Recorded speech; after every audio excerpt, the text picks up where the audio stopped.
Welcome to the Banega Swasth India Podcast. Our focus this season is One Health, One Planet, One Future.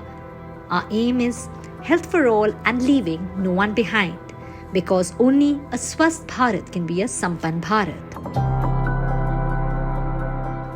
I am Ambika Singh Kama, and today we will be talking about inclusion and economic empowerment of the persons with disabilities.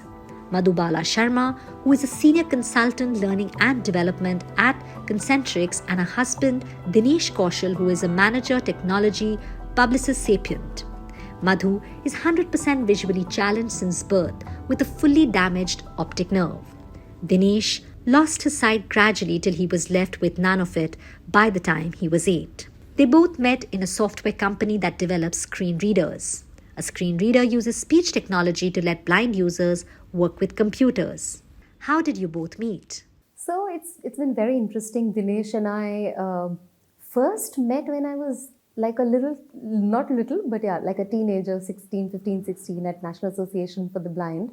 But we really met when we joined a software company, and I was a software tester and he was a software developer.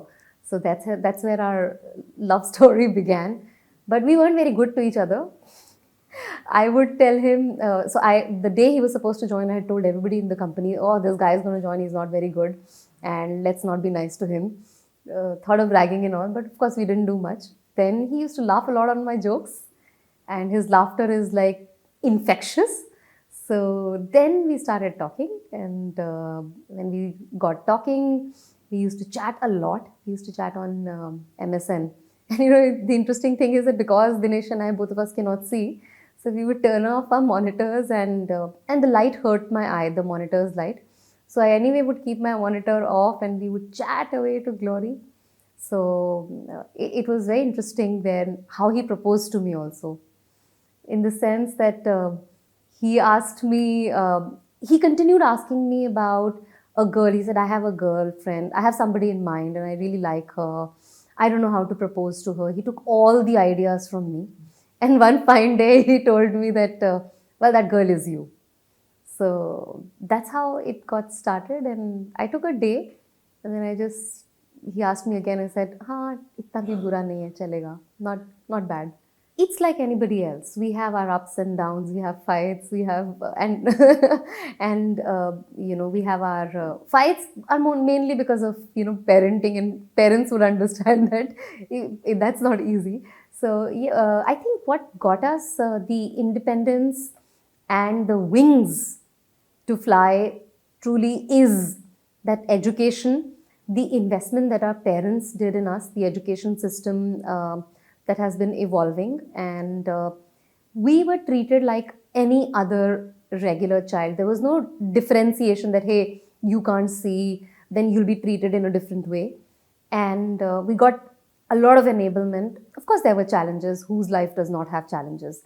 But with that, when we grew up, we continued to educate ourselves. Job opportunities opened up. Dinesh and I, both of us, became contributing members to the society. We are taxpayers, happy taxpayers. And that actually also helped us get resources to raise our son. Most importantly, I think our perspective is that we want to give ourselves and our son the life that has a lot of independence and that does not have that poor thing feeling in it.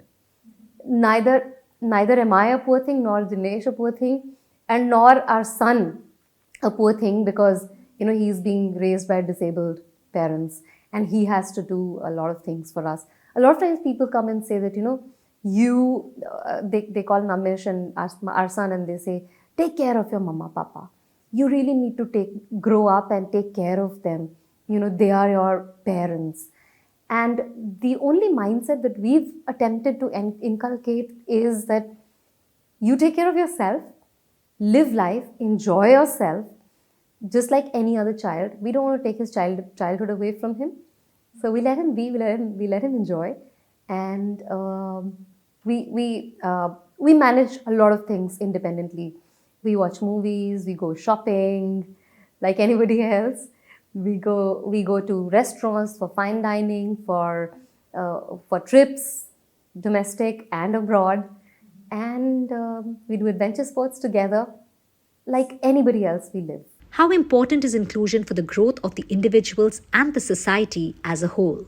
I think inclusiveness is the way, and somewhere the good thing is that in culturally we are diverse and very rich, and if we bring in this inclusion aspect, I think we can do much better as a society as well, because ultimately these are the uniquenesses of the individual. Disability is one part of it.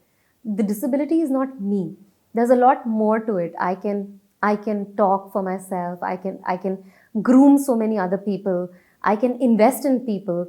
And that contribution, if the society is able to embrace and put my disability behind and embrace that difference, that uniqueness, then imagine how brilliantly we all can live together, and how much more we can progress together. Dinesh, please tell us what helped you cope with the fact that you were losing your vision. So when I was around 7 year old, I sort of had a clue that something is wrong, in the sense that first of all, I was studying in a school, and that school moved to basement. And when they moved to basement, I could not see the blackboard. And then teachers told my parents that he won't be able to study anymore, so maybe you might have to take him out of school. And then I got surgery, and then after surgery, doctor said that probably he will never be able to study in a regular school, so look for a special school for the blind. So I went there and kind of learned how to live life as a person with blindness, and gradually kind of started accepting it. Initially it was hard. Sometimes things used to happen which were very painful, like suddenly I would bang into people, I would bang into things. And since I was losing it, and our brain is in such a way that when you are losing something, it kind of fills it in, kind of a phantom vision. And I didn't know that there is something in front of me, and then I banged into things. And but after a while, like I think maybe 3-4 years, then you start accepting life. And there are also studies which often say that anything which is an extreme event, like extreme happiness or extreme sadness, like disability, doesn't stay long. It becomes, after a while, you come back to your normal self. So it became just a background thing. Sometimes you would feel like, why can't I do this? So when my brother was learning computer programming, I was like, why can't I learn this? So when I got to know that there is something known as speech technology, which can allow me to read and write and probably maybe code. So I jumped like right into it. My father took out his insurance saving and bought a desktop. At that time we had desktops. Bought a desktop, and then I started reading, and then I think there was no looking back, because after that I suddenly felt everything is open for me. I could read anything on internet. I could do programming, and at that time there were so many free books available. World was like, in a way, it felt like there is no limit to what I want to do. I think it makes a big difference. For example, my parents, they like everybody else. It's not only my parents, but all blind persons or disabled persons' parents support them. And my parents used to read out things for me, record books for me, and my brother and I, we were so together. We were almost seen as twin brothers. We would go out and like we will be on roads. We will play together. We will do, and we never had. We used to do everything at home, like plumbing work or carpentry, everything, electrician, and it was a big support. And because he was around me, I never felt that I can't do anything, because anything that I won't be able to do, he would be able to do it. So we would be able to. We were a team, so it was pretty solid. Now, Madhu and Namesh, both of them are a great support. Namesh, though, he's still a child. We don't want him to feel anything, but whenever we need any support, he helps. How important is technology in helping the people with disabilities? I'll go a little bit back in the sense that I also have been fortunate enough to develop the technology that we use. So there is a technology called screen readers that we use to read information, which is almost what people often see in GPS systems and maybe announcements on airports and railway stations, that automatic announcement, synthetic sound. We use the same technology to work with computer, phone, and anything else. So, and I also got an opportunity because of NAB, National Association for the Blind, to develop the same technology for India. So it was the first open source software for India.